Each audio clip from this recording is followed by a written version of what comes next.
Patty Loveless was born in Pikeville, Kentucky, on January 4, 1957. She was raised in the little coal mining town of Elkhorn City, surrounded by the untamed splendor of Kentucky's mountains, where the strains of gospel, bluegrass, and vintage country music filled the air. Patty's most poignant lyrics about hardship, loss, and tenacity were inspired by her father, John Ramey, a coal miner whose health issues brought on by black lung disease had a profound impact on the family. Patty's mother, Naomi, encouraged her to harmonize with her older sister, Dottie, and fostered her passion of singing. The rich, passionate, and honest vocal style of Loveless was rooted in those early family sing-alongs. Patty grew up admiring country music icons such as Dolly Parton and Loretta Lynn, both of whom were from Kentucky and demonstrated that women from low-income backgrounds could achieve success in the genre. Motivated, Patty started performing alongside her brother Roger, who oversaw her early career and played guitar. The siblings traveled to Nashville in the early 1970s, where Roger had contacts from his employment with the Wilburn brothers. Porter Wagoner and Dolly Parton were drawn to little Patty when she sang backstage at the Grand Ole Opry during one of those occasions. She felt she could succeed in the industry because of these experiences. Patty had difficulties in her early career. Her stage name, Loveless, was inspired by her first husband, Terry Loveless, whom she married in her late teens. They combined rock and country influences while performing together in small bars throughout the South. However, the marriage ended, and Patty eventually went back to Kentucky to get her bearings. She was once again urged to pursue her Nashville aspirations by her brother Roger. She was also giving frequent performances in Music City by the middle of the 1980s. MCA Records quickly noticed her strong, expressive voice and signed her in 1985. Her early albums, such as Honky Tonk Angel and If My Heart Had Windows, 1988, heralded the birth of a significant new talent. Loveless's status as one of the key figures of the neo-traditional country movement, which restored the genre to its origins in the late 1980s, was solidified with hits like Chains, Timber, I'm Falling in Love, and Don't Toss Us Away, which rose to the top of the charts. Patty Loveless's artistic and financial achievements peaked in the 1990s. Her ability to interpret songs with emotional honesty and grit was demonstrated by her albums from this time period. Only What I Feel, 1993, When Fallen Angels Fly, 1994, and The Trouble with the Truth, 1996. How May I Assist You in Saying Farewell? Blame It on Your Heart and You Don't Even Know Who I Am became hallmark singles that struck a deep chord with fans by fusing heartbreak, resiliency, and compassion.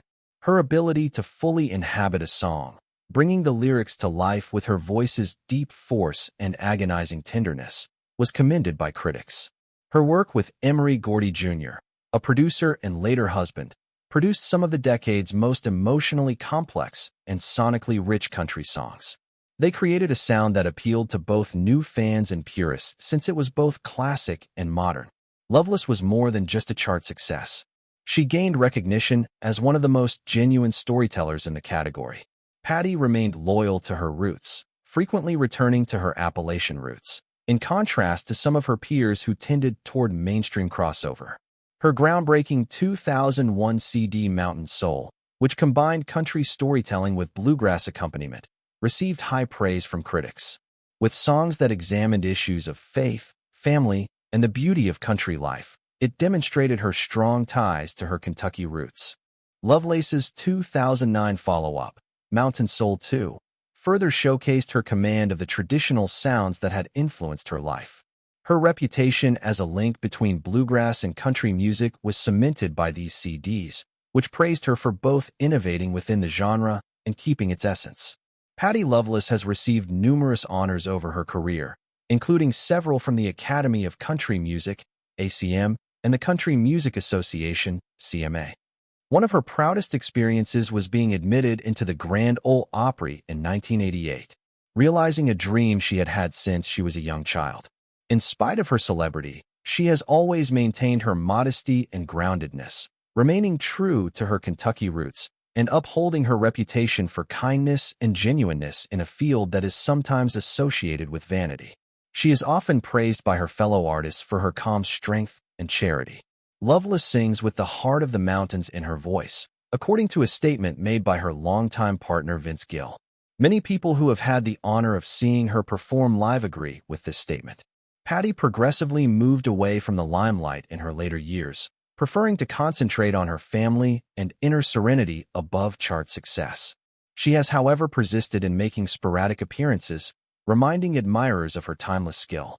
Her voice, as strong and expressive as ever, moved the crowd to tears at her 2023 CMA Awards performance with Chris Stapleton and Dwight Yoakam.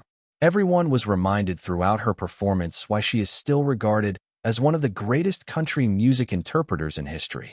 Even though Patty Loveless's personal life is frequently kept quiet and out of the public eye, it has greatly influenced her artistic abilities and the depth of her emotions as a country singer. Much of her music is characterized by genuine storytelling, which is reflected in her experiences of love, heartbreak, and eventual enduring partnership. Her first marriage was to Terry Loveless, and her second marriage was to Emory Gordy Jr., who became not only her personal partner, but also her creative partner and one of the most important people in her musical career. In 1976, when she was still a young woman trying to establish herself in the cutthroat world of country music, she married Terry Loveless for the first time. Loveless shared Patty's early love of performing and was also a drummer and musician. She was still establishing her profession when they first met, and they started dating while she was trying to figure out who she was as a musician. Young ambition and the hardships of two musicians attempting to establish themselves in Nashville largely characterized their marriage. Before she became well-known, Patty and Terry played in small bands together, and Loveless's experience in music taught her about stage acting, live touring, and the demands of traveling. However, the demands of the music industry started to put strain on the marriage as Patty's work started to require more of her attention and energy. The emotional toll of a job in transition, long separations, and financial difficulties all had an impact. Loveless had both hope and disappointment throughout his formative years in Nashville. She struggled with the uncertainty that comes with attempting to establish a career in country music and was turned down by record labels. Her marriage was unavoidably impacted by these difficulties, and the couple chose to pursue a divorce in 1986 after 10 years of marriage. Even though they broke up, that time in her life would have a significant impact on her songwriting since she would later use the hurt of her personal struggles and lost love to create some of her most poignant performances. Patty went through a few challenging years of rebuilding both personally and professionally following her divorce.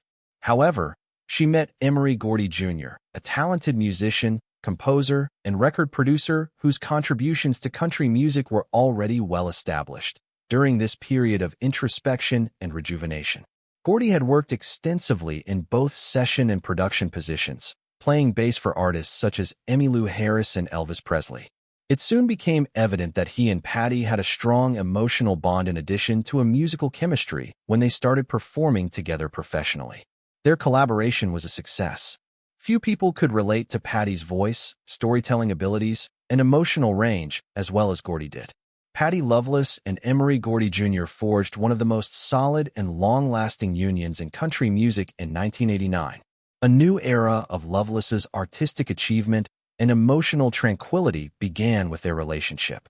Country music veteran Patty Loveless has finally talked about her long and significant relationship with Vince Gill, both as an artist and as a person, after decades of friendship, creative collaboration, and mutual respect.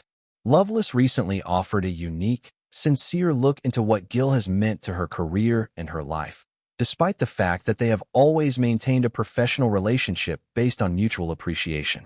Loveless whispered, "Vincent has always been more than just a duet partner. He's been a friend who supported me when I needed to remind myself why I fell in love with music in the first place, when the spotlight dimmed, and when I doubted myself." As Loveless talked about the years she and Gill shared stages around the nation, her voice, which is renowned for its emotional purity, carried that same honesty. Early in the 1990s, when both were at the pinnacle of their country music careers, the two began working together.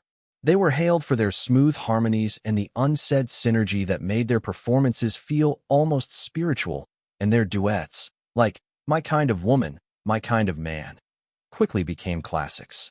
"It wasn't just two voices when Vince and I sang together," she remembered. "It was the same language spoken by two hearts."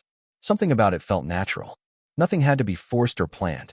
According to Loveless, Gill was one of the few artists that genuinely recognized her as a performer and a person. She stated, "Vince knew how to make me feel my best. He encouraged me to sing from a deeper place and follow my gut. It's a unique gift. Finding someone who encourages that degree of honesty in their work is not something that every musician experiences." She explained how Gill would frequently stand silently in the recording booth with his eyes closed during sessions, paying close attention.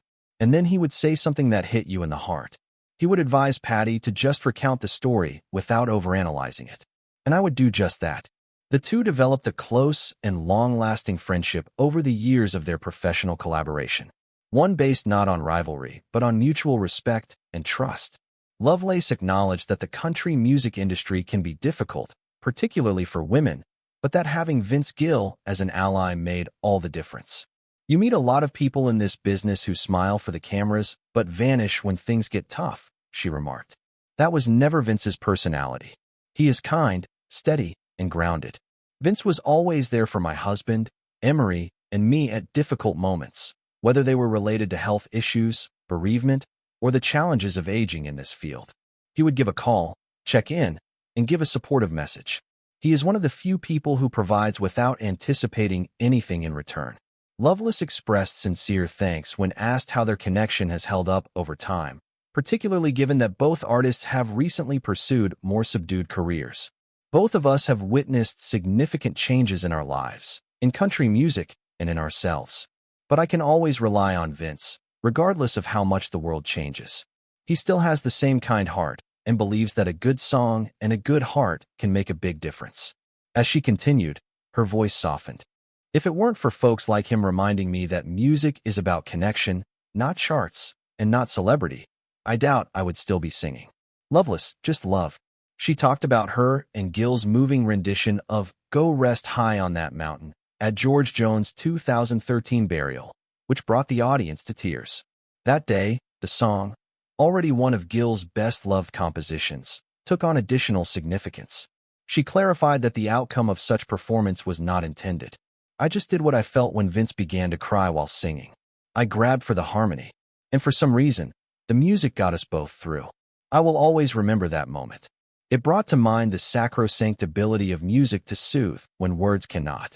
In retrospect, Loveless acknowledges that one of the most significant friendships she has ever had is with Gill.